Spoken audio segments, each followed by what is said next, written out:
Assalamualaikum warahmatullahi wabarakatuh. Jirtu obboleewwan kee qaqqaalii fi gaggaarii warroonni amantaa biraa hordoftan shashamaa harka fuula isin jenna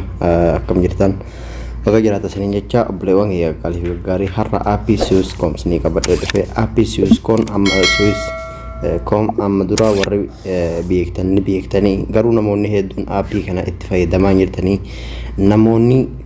mana nama dalagdan biyya nama dalagdan keessaa warra sochii qaamaa gootan aappiin kun hedduu isin fayyadaa bu'aa qabeessalleedha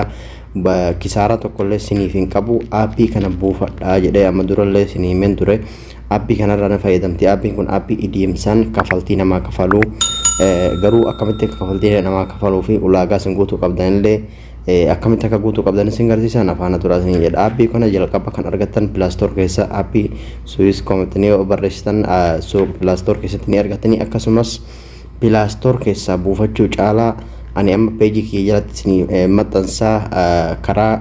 telegiraama kiyyaatiin akkasumas karaa tiktookii kiyya profaayilii tiktookii kiyya jala isinii kaha fakkeenyaaf bakka kana isinii kaha jechaadha kottaa bakka kana kottaadha asirratti cuqaasaadha aappii kana buufadhaa erga asirra cuqaastanii telegiraama keessa isin galcha jecha telegiraama kiyya jalaa erga buufattaniin booda aappiin kun naafillee bu'aa qabaa isiniifillee bu'aa qabaa kallattii inni pilaastor keessaa buufata sanirra irra bu'aa qabaa akkasumas hordoftoota foloo namarraa barbaada aappiin kun foloo gara nama 500 dirqama asirratti qabaachuuni warroonni amma dura fayyadamtanii aappii kana faayidaa isaa irraa hin beekne yoo asirratti argaa jirtanii foloon kuni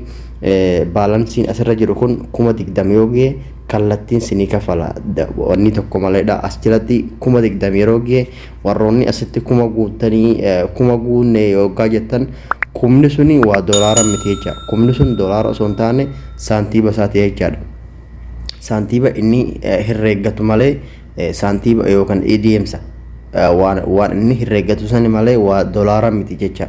wanni asitti yeroo 20 gehe 20 asitti yeroo gehu doolaara 1000 herreegaa jecha erga asiin doolaara 1000 san guuteen booda as jalatti akkaawuntiilee itti dabarfachuu barbaadan akkasumas saantiiba doolaara 10 irraa kaasee haga 25 50 haga 500 haga 1000 tarreessee kaha jechaadha tarreessee kaha toraaf footoo waan jiruufu footoo san isin garsiisa kinoo akkuma argaa jirtan footoo namoota 20 guutanii itti fayyadamaa jiran keessaa qabatamaan isinii qabadde dhufe san keessaan fakkeenyaaf wantoota erga isin 20 idiimsa keessan noqxaan keessan 20 erga ga'ee doolaara 1000 isinii kennaa isin jedheen akkasumas wantoota kana isinii tarreessan wantooti asii gaditti isinii tarreessan kun ka doolaara 15 kun yoo namni karaa keessaniin guyyutti nami 30 buufate doolaara 15 isinii kennaa asitti immoo guyyutti yoo nami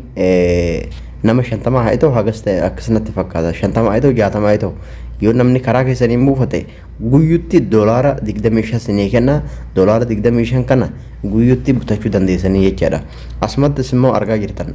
filannoolee hedduu kaaheera filannoon hedduu kaahe sun immoo ka doolaara 200 kun namni 400 fi 92 yoo karaa keessaniin buufate doolaara 200 kafalaa akkasumas namoonni 100 fi 75 yoo namni karaa keessaniin buufate doolaara 100 isinii kafalaa ka doolaara 1000 immoo as gadetti namoonni 3000 fi 100 fi 17 yoo karaa keessaniin buufate doolaara 1000 guyyutti isinii kafalaa jecha yoo namni karaa keessaniin namni guyyaan kana buufatu jiraate jecha akkasumas ka 500 irra namoonni 1000 fi 400 fi 90 sadii yookaan 92 manatti fakkaata yoo karaa keessaniin buufate doolaara 500 kun guyyuu irratti jechaadha waan guyyuu irratti isinii kafalu jechaadha guyyuu irraa dheeqxanii bitachuu dandeessanii jechaadha akkasitti jechaadha akkasumas kunoo bakkoonni wayitii yoo 1000 guutan karaatti butattasanii argaa jirtan kunoo kun isa jechaadha noqxaa asitti argaa jirtanii noqxaa asitti 20 jedha idiimsa 20 guunnaan kallattiidhumaan kaash isinii baasaa karaa barbaadaniin